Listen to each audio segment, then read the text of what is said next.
akulturasi itu percampuran. Deo, mejamu di depan.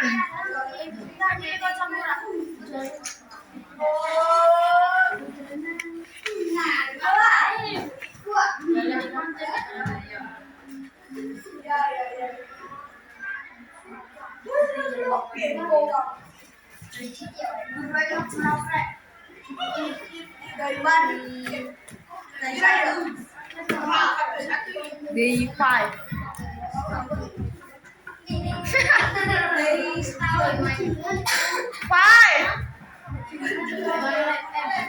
Four.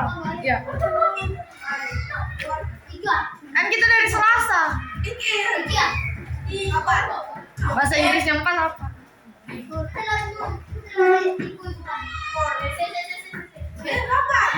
Iya.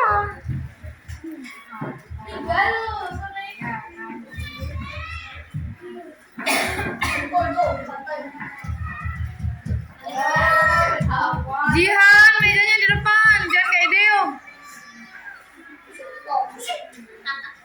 Mejamu di depan kok.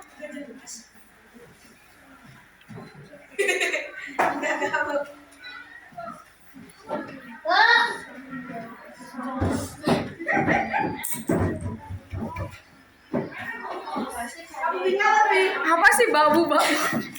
Gak jelas.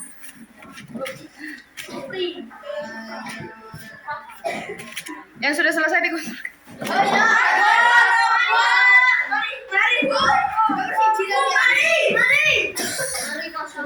Kerjakan yang bener, nanti dapat 0 malu loh.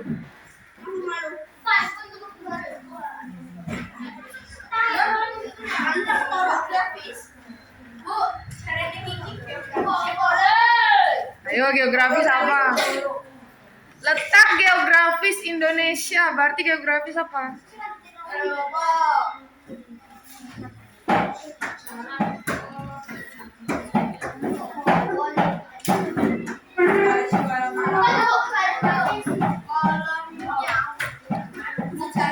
Masa ujian tanya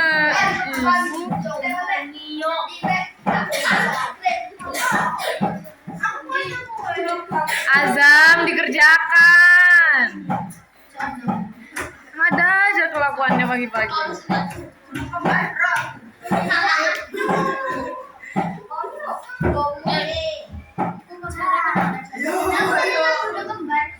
Sebenarnya kalau ke belakang kamu banget.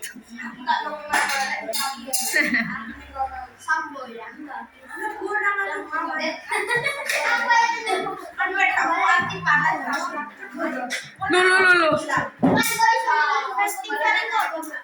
Hah? Festival. Misalnya festival makanan, berarti banyak makanan di situ. Festival budaya, berarti banyak budaya di situ. Batik, wayang. Berarti festival itu kayak acara gitu.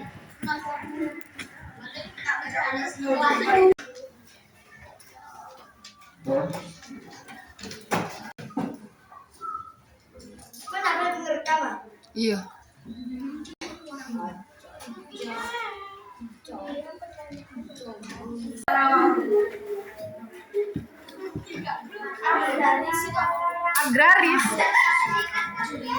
Agraris itu pertanian.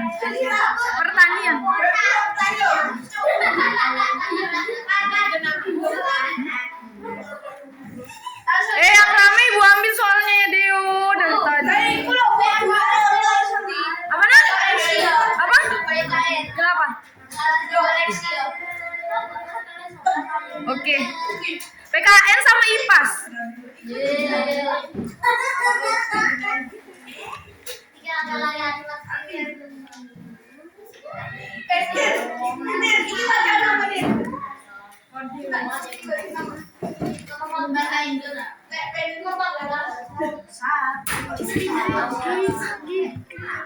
Dan dia bukan goyang-goyang.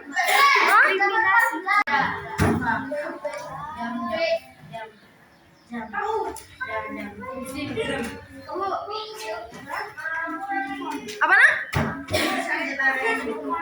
Konflik itu pertengkaran. Siapa lagi tadi yang nanya konflik? Konflik itu pertengkaran. Misalnya kelas 5 bertengkar sama kelas 4, itu namanya konflik.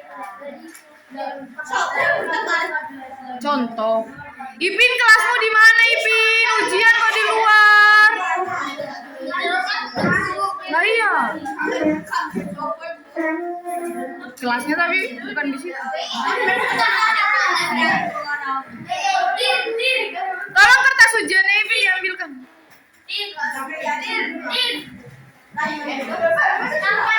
Dan ibu kemarin apa ibu bilang? Fatir selesaikan dulu. Azam selesaikan dulu Azam. Ngoreksi.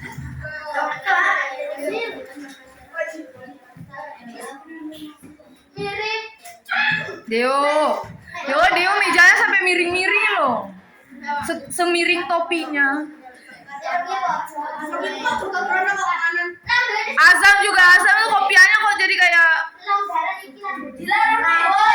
kamu kayak mau jualan ayam kalau kayak gitu.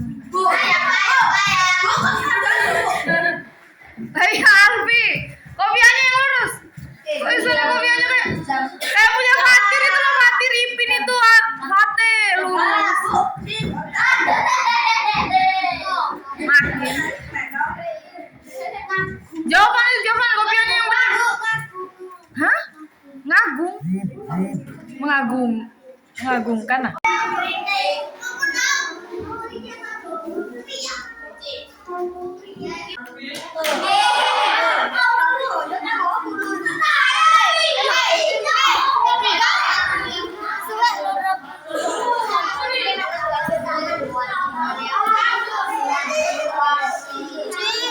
Silo jadinya.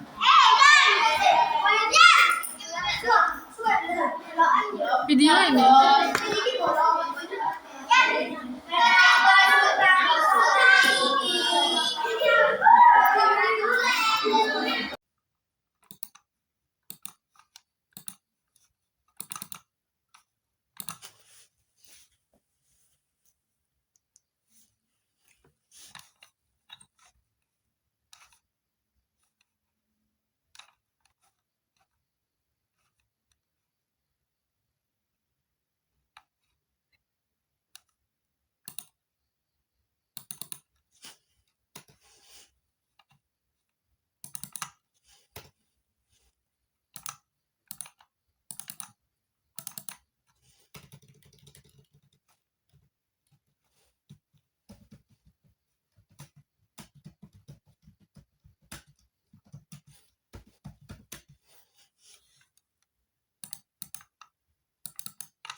I can't lie, it feels nice that you're calling.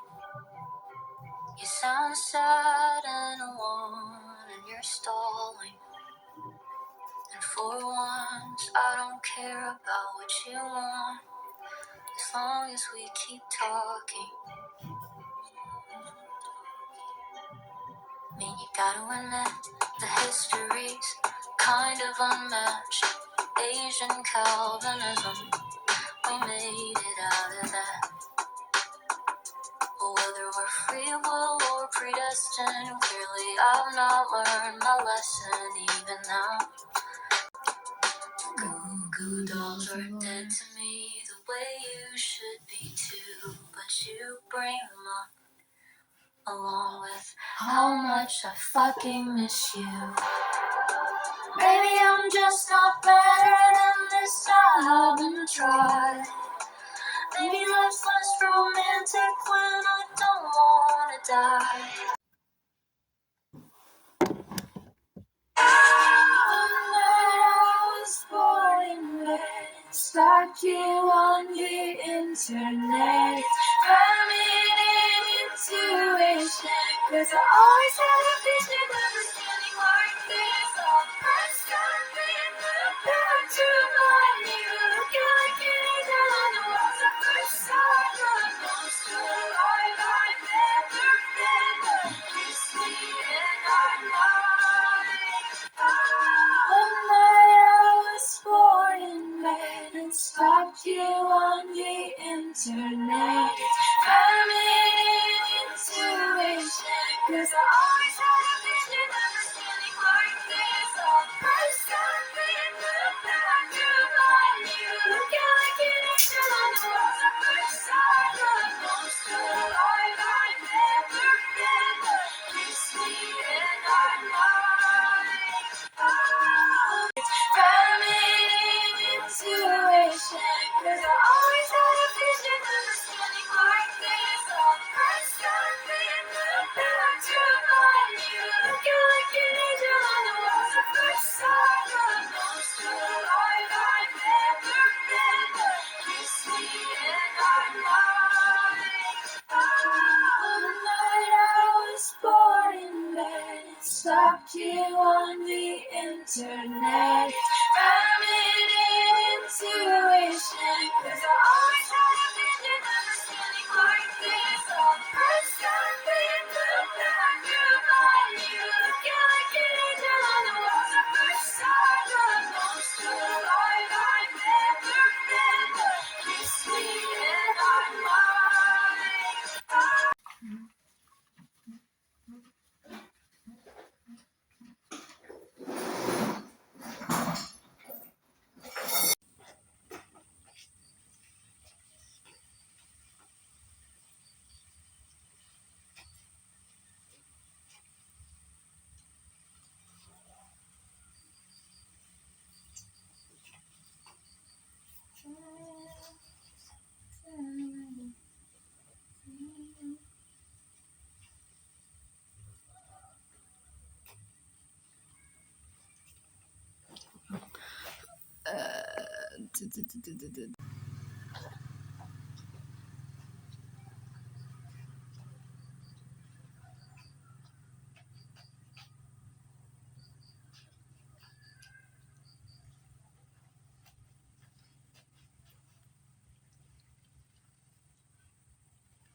Ibu iya. Ya, tapi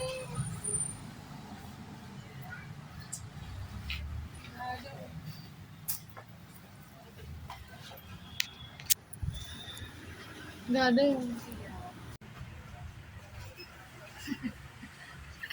lucu banget gitu jaketan siang-siang. Ini soalnya terlalu jemur gitu. Kayak terlalu ini sama orang kan, orang-orang kuliah yang tadi kan spesifik ke anak. Banyak Pak Baik. Bapak. Oh ya silakan lihat.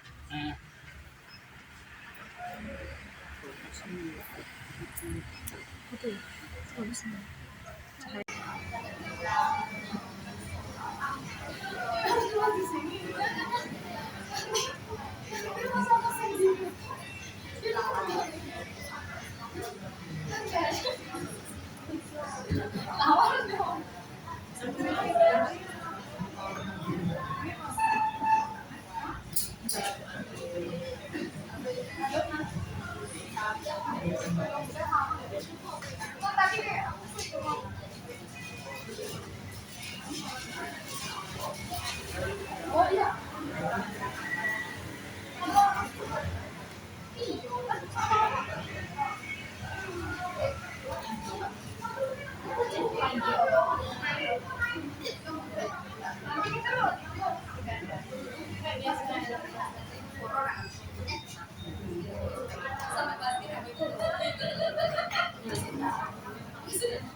Bu Nisa tuh ngajarnya, Bu Nisa ngajarnya Kamis Jumat Sabtu. Senin Selasa Rabu Bu Nisa kuliah. Gue udah lulus.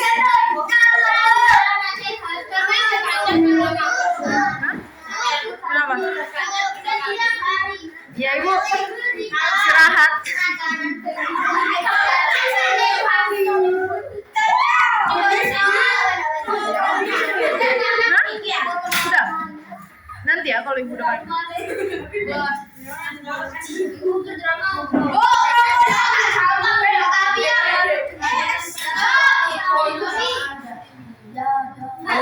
Nanti disalahin kalau gitu. Lingkarin nomornya.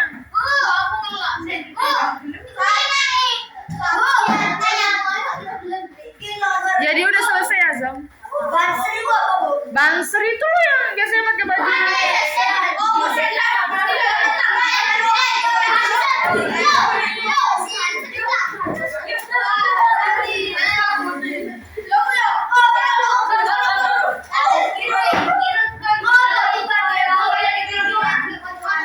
Itu loh yang biasanya kayak baju lore-lore. Biasanya kalau ada acara itu yang ngejagain hajatan. Ya, banser. Pakai baju lore-lore hijau ya. Masa ini nggak pernah ketemu banser?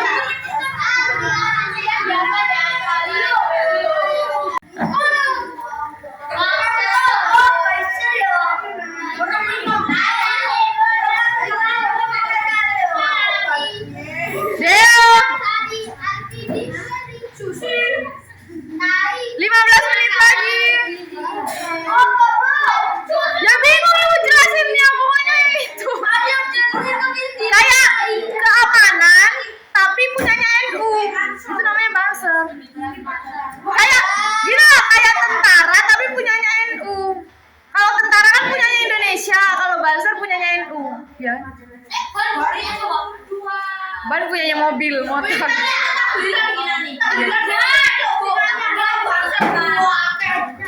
Biasanya kalau acara gede main datang.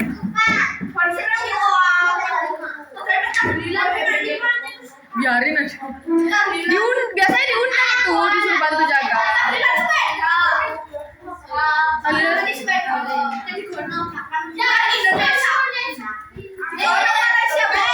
Oh, dari sini ke sana. Sudah? Setelah ini bukan juara 3. Apa? Sudah ya, sudah selesai.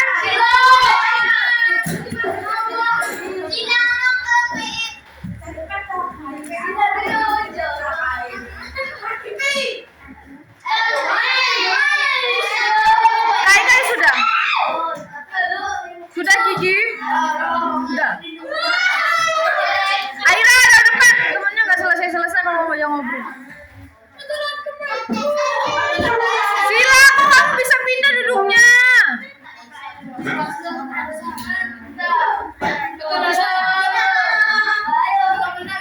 Setelah ini ya?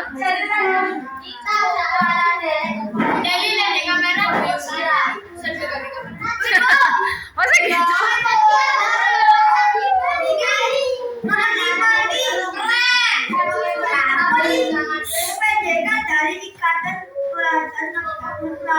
Berarti kalau disingkat apa? IP. Hah? Betul. Lah itu pinter. Bingung ibu selama ini kok nggak digunakan. Jawaban janji tadi katanya nanti pas pulang. Oh iya, jawaban udah selesai ya?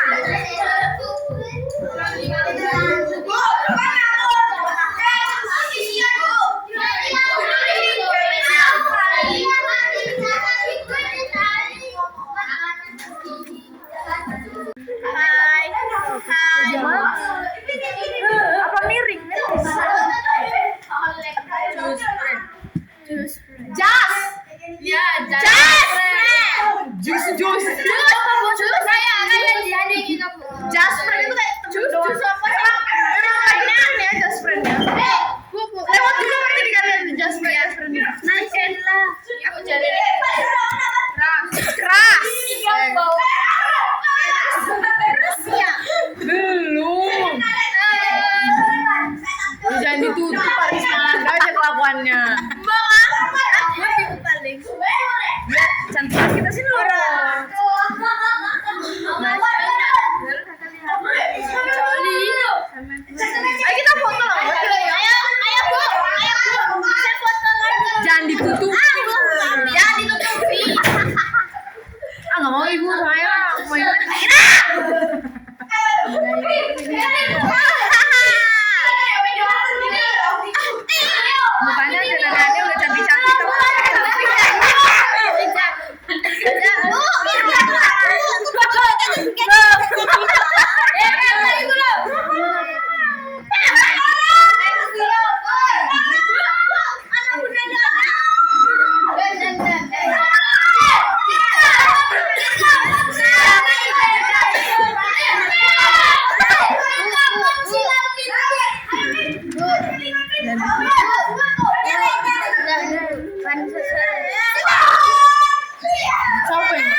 Banser punyanya NU, ya. Ban punyanya mobil, motor.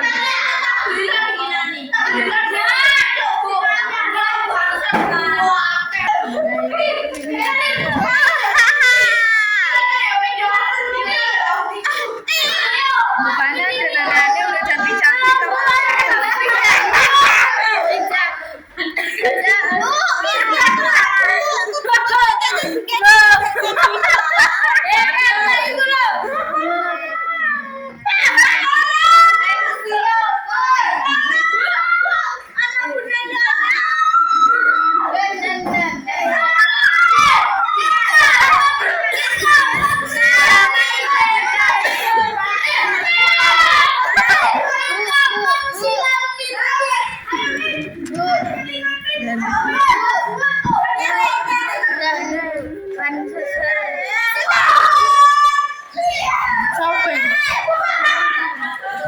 temennya dia.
suka. Dilanjutkanlah ke negara berikutnya yaitu ke Amerika Serikat pada tahun 1904. Banyak orang waktu itu berharap Olimpiade berikutnya ini, Olimpiade di Amerika ini bisa jadi penyelenggaraan yang lebih rapi dan lebih serius dibanding sebelumnya. Tapi apakah terwujud? Enggak, Wak. Disinilah chaosnya.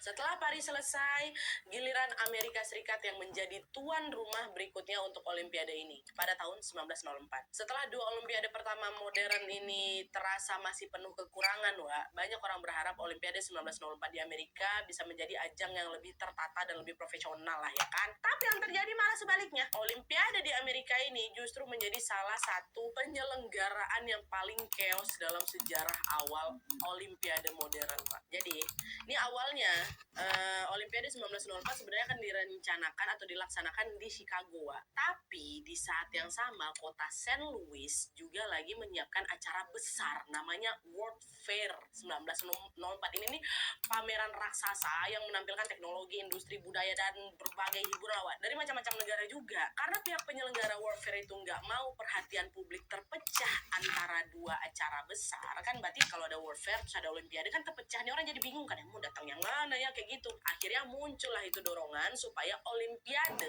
dipindahkan aja, digabungkan aja ke St. Louis, nggak usah Chicago, biar sama-sama di situ, banyak orang bisa datang di satu tempat sekaligus, kata dia. Nah di situ panitia Olimpiade setuju-setuju aja, Wak. Akhirnya Olimpiade yang awalnya direncanakan di Chicago jadi dipindahkanlah ke St. Louis. Waktu itu World Fair ini diadakan dari April sampai November 1904, sementara Olimpiade berlangsung di tengah-tengah acara itu. Mereka mulainya di Juli sampai November 1904. Tapi sayang ya, keputusan inilah yang menjadi sumber banyak masalah, Wak. Awalnya penggabungan ini dianggap ini ide bagus nih ya kan, karena diharapkan bisa bikin Olimpiade jadi lebih ramai lagi, jadi lebih bisa menarik perhatian pengunjung pameran dunia itu tadi ya kan. Tapi kasus, nah ini sesuatu yang baru nih, bukan dan Lope. Kasus yang lain itu di awal ada sebuah kasus kecelakaan dan ini terkait salah satu transportasi publik. Kasus yang dibahas mereka ini baru saja terjadi, guys. Jadi ada sebuah minibus yang jatuh dari flyover terjadi pada dini hari dengan kecelakaan ini kok akan coba tapi sang pengemudi itu selamat dan akibat kelalaiannya sang supir itu diamankan oleh polisi setempat untuk menjalankan hukum. Istri dari supir tersebutlah yang datang ke LBH untuk meminta bantuan.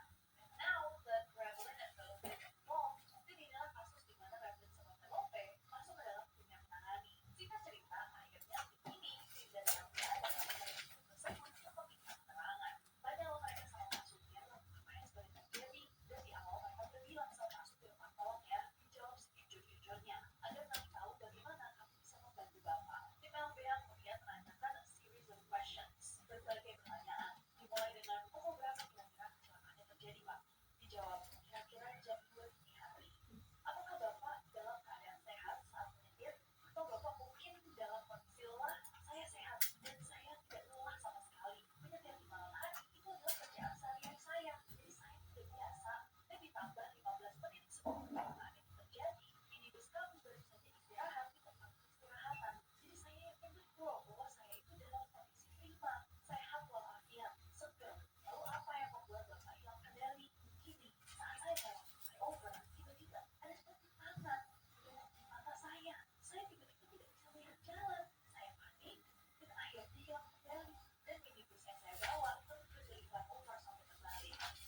Lihatnya kemudian menanyakan lebih banyak lagi pertanyaan jelas kepada Pak Supir berdasarkan penjelasan-penjelasan yang tadi diberikan. Pengacara dari LBH juga merasa bahwa ada yang aneh di dalam kasus ini. Nah, karena penjelasannya malah lebih kayak goib ya guys. Tiba-tiba ada tangan yang pengacara bukti yang mungkin bisa ditutup ini sama Pak Supir. Akhirnya dia meminta Revlin sama Velope untuk mendatangi TKP. Jadi mereka bisa ngumpulin informasi yang didapatkan dari TKP biar tahu sebenarnya apa yang terjadi. Kalau misalkan memang supirnya dalam kondisi mungkin ada buktinya, atau kalau misalkan dia berbohong mungkin ada buktinya. Nah sebenarnya lokasi TKP-nya itu ada di desa guys, ada jauh dari kantor LBH di mana Revlin sama Velope magang. Tapi ya kalau udah diperintahkan gitu, mau nggak mau mereka langsung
Udah suka. Kok masih sakit tulang punggungnya? Iya masih sakit sedikit.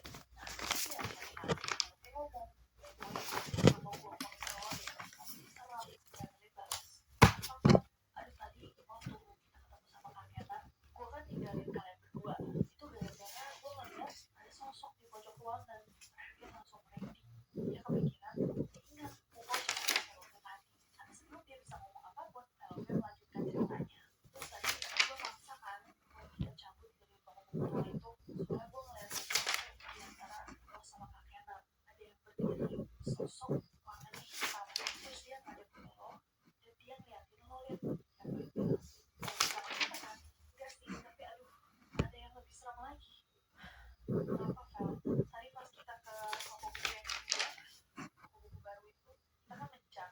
Nah pas gue tahu bahwa lo batas buku yang gue cari gak ada, gue langsung cari lo. Nah keranjang yang lo bawa itu kan berisi banget. Gue ikutin tuh sumber dari suaranya biar gue bisa ketemu lo. Nah gue sempet nangkep suara keranjangnya ditarik dari ujung rak. Jadi gue pas lagi ada di ujung satunya, gue ikutin aja suaranya sampai ke ujung. Jalan gue lurus terus sampai ke ujung, mentok. Dan di bagian rak-rak cermin yang besar-besar itu, ternyata lo gak ada di sana. Terus karena gue bingung, gue ngeliat ke arah salah satu cermin. Pas gue lihat malah ada orang, tapi mukanya hancur lebur. Gue langsung mau gue lari. Tiba-tiba lo ada di tengah-tengah ruangan di bagian alat tulis. Dan dia mencoba untuk mengingat diri gue dari cermin apa. Seingat dia tuh gak pernah ke ujung ruangan karena dia bosan. Jadi dia nunggu aja selama itu di bagian alat tulis. Jadi entah suara keranjang apa yang didengar sama Velovi yang mengatakannya ke ujung toko. Apa memang dia diantar ke situ, disesatkan ke sana untuk ditunjukkan sosok itu. Nah itu tentunya merinding banget. Sebenarnya dia juga takut, tapi ya udah terjadi. Dia lakukan, tapi kita untuk menahan itu terjadi. Velovi cuma bisa menceritakan Velovi. Nah sesampainya mereka di tempat goreng, kita makan deh. Tapi Velovi tuh ternyata sih gak nafsu makan. Padahal nasi goreng ini adalah nasi goreng favoritnya dia. Dan setelah mereka selesai makan, kemudian sama Velovi mikir kayak Sean kasihan ya jadi sakit, kita bawain aja yuk sebungkus. Nah kebetulan Velovi sama Sean itu tinggal di gedung yang sama, kamar mereka bahkan bersebelahan. Cewek sebelahan, apa-apa lah ya, jaga diri masing-masing. Iya pas campur ya, ini kali malam-malam tok-tok takut-takutin ya gara-gara gak diajak makan nasi goreng. Jadi pada saat itu udah jam 8.30 malam, mereka datang nih guys jalan ke arah kosannya Velovi untuk sekalian jemput Sean. Untuk sampai ke kosannya Velovi, mereka tuh harus melewati kayak semacam turunan yang cukup curam. Sangat curam, dan cukup curam kalau kata Rebelit. Bahkan buat anak-anak kampusnya Rebelit, turunan ini disebut turunan setan guys. Bukan karena angker, tapi karena saking curamnya. Nah fun fact, beberapa bulan sebelum ini semua terjadi, Sean tuh sempat cerita ke Rebelit. Dan dia tau gak, kemarin dia di jalan pulang nih sama Velovi, tiba-tiba Velovi lihat pocong Sean di turunan setan. Jadi ketika malam ini nih, ketika mereka mau menjemput Sean, Rebelit sama Velovi lagi melewati turunan ini. Rebelit merinding banget guys, karena dia keinget Sean yang biar gak ketakutan, dia mencoba untuk berbincang sama Velovi. Mereka berjalan bersebelahan sambil ngobrol. Tiba pas lagi ngobrol biasa, Velovi stop. Dia menghentikan langkahnya.